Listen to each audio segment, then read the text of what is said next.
Sous le dais étincelant des étoiles, où l'univers déploie son infinie splendeur, éclosent des histoires souvent cachées dans l'ombre de la société. Ce sont des récits de désir ardent, de courage et de la force inébranlable de l'amour qui s'allument dans le cœur de personnes dont l'affection ne correspond pas aux normes conventionnelles. Nous plongeons dans le monde des sentiments interdits, dans des histoires LGBT qui prennent naissance sous la lumière des étoiles et dont l'écho résonne à travers l'immensité du temps. Tout commence avec l'histoire d'Elias et Samuel, deux jeunes hommes qui grandissent dans un petit village côtier où la tradition est profondément enracinée et où la différence est considérée avec suspicion. Elias, l'artiste rêveur avec une soif insatiable de beauté, et Samuel, le pêcheur silencieux avec un cœur fort et des yeux doux. Leur amitié est aussi naturelle que la mer qui baigne leur foyer. Mais en grandissant, quelque chose de nouveau, d'excitant et en même temps d'effrayant germe en eux. Elias découvre dans la présence de Samuel une chaleur qu'il ne trouve nulle part ailleurs. Le rire de Samuel est pour lui comme une mélodie qu'il veut entendre encore et encore. Samuel, quant à lui, admire la créativité d'Elias et son courage d'être différent. Il ressent une profonde connexion qui va au-delà de la simple amitié. Un soir d'été, alors qu'ils sont assis sur la plage sous le ciel étoilé, ils se confessent leurs sentiments. C'est un moment de vérité qui les changera à jamais. Mais leur amour n'est pas simple. Les villageois les observent avec méfiance, chuchotent à voix basse et condamnent leur relation. Les parents d'Elias sont horrifiés et essaient de le ramener à la raison. Samuel, quant à lui, est renié par son père, un homme très religieux. Les deux jeunes hommes sont confrontés à un choix. Doivent-ils rester fidèles à leur amour et en assumer les conséquences, ou doivent-ils céder à la pression de la société et renier leurs sentiments? Ils choisissent l'amour.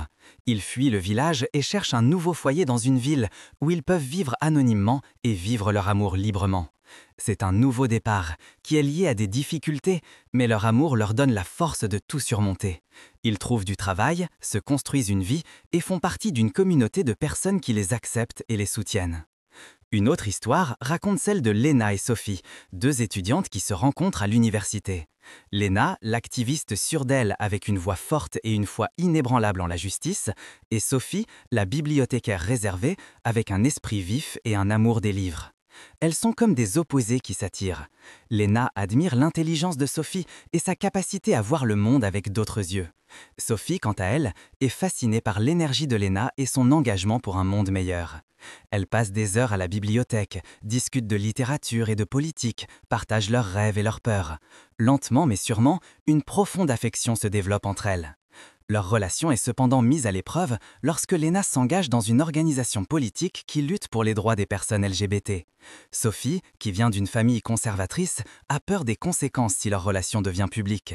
Elle craint que sa famille ne la rejette et qu'elle ne perde son emploi. Léna comprend les craintes de Sophie, mais elle refuse d'abandonner ses convictions. Elle croit qu'il est important de défendre les droits des personnes LGBT, même si cela exige des sacrifices personnels. Sophie réalise qu'elle ne peut pas laisser tomber Léna.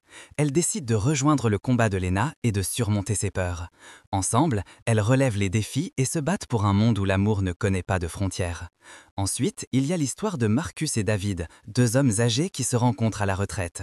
Marcus, le veuf au regard mélancolique et à la nostalgie de la compagnie, et David, l'homme divorcé à l'humeur joyeuse et au besoin d'affection. Ils se rencontrent dans une maison de retraite et découvrent qu'ils ont plus en commun qu'ils ne le pensaient au départ. Ils partagent leurs souvenirs, rient de leurs erreurs et se réconfortent mutuellement dans leurs pertes. Lentement mais sûrement, une profonde amitié se crée entre eux qui se transforme en amour. Ils passent leur journée à se promener, à jouer aux cartes et à cuisiner ensemble. Ils trouvent réconfort et sécurité dans la présence de l'autre. Leur relation est cependant critiquée par les autres résidents de la maison de retraite. Certains sont choqués et dégoûtés, d'autres chuchotent à voix basse. Marcus et David ne se laissent cependant pas décourager. Ils savent que leur amour est réel et qu'ils méritent d'être heureux. Ils décident de vivre leur amour publiquement et de ne plus se cacher. Ces histoires, nées sous la lumière des étoiles, ne sont qu'un petit aperçu de la diversité des expériences LGBT. Elles montrent que l'amour existe sous toutes les formes et couleurs et qu'il mérite d'être célébré et protégé. Elles nous rappellent que chaque personne a le droit d'être aimée, indépendamment de son orientation sexuelle ou de son identité de genre. Sous l'infini ciel étoilé, où les frontières entre les mondes s'estompent, ces histoires d'amour et de courage brillent de mille feux et donnent de l'espoir pour un avenir où la diversité est célébrée et l'acceptation vécue.